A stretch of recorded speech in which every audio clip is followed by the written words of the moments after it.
was envisioning the daily themes in the Root Cause Racism blog series, it was important for me to use my voice to bring attention to the current and future state of racial equity in healthcare.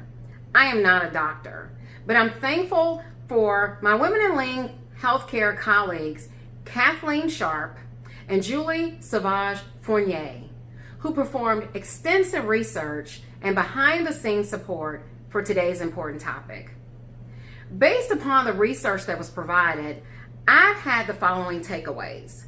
Number one, there is a lack of diversity among professionals in the healthcare field. Number two, there is a lack of diversity, inclusion, and sensitivity training in healthcare. Number three, there is a lack of diversity in healthcare research and a lack of sensitivity about diversity in their analysis. And lastly, number four, based upon unconscious racial bias from healthcare practitioners, it's been statistically proven to result in delayed diagnosis, poor pain management, and other issues for Black patients. I read one particular article entitled, "Why Racism in Healthcare is Still a Problem Today," and it really struck me. According to the article, studies find that racial minorities do not receive the same standard of care as their white counterparts. Lack of diversity training in healthcare and poor cross-cultural communication between doctors and patients are some of the reasons why medical racism persists. While reading the article, I paused when I got to the section about unconscious racial bias. My mind was immediately taken back to an oncology appointment that I attended with Lisa, my best friend and sorority sister, when she was in the early stages of her battle with breast cancer. For whatever reasons, her oncologist did not listen to the concerns and the observations that Lisa was sharing about her body.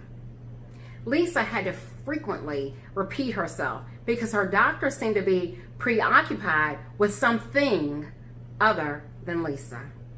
Needless to say, immediately following that appointment, my friend found a new oncologist.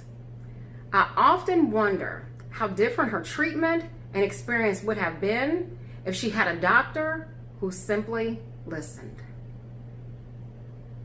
Today in our Root Cause Racism blog series, I hope that you will listen to the two voices of our bloggers, Dr. Katasha Butler and Debbie Bernard.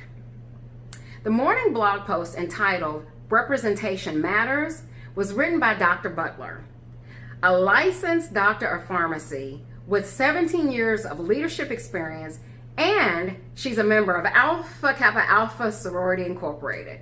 Yes, she's my sorority sister. In the afternoon blog post, Debbie Bernard, a consultant at the Joint Commission International based in Dubai, asks healthcare professionals, do we have the courage to do the work? Debbie, who is an accomplished, driven, global healthcare executive with over 20 years of progressive experience in strategy deployment, will conclude her blog with the practical strategies that can be implemented now. My hope and prayer is that you'll listen to their experiences and their recommended countermeasures so you can start working today to help us find solutions to root cause racism in healthcare.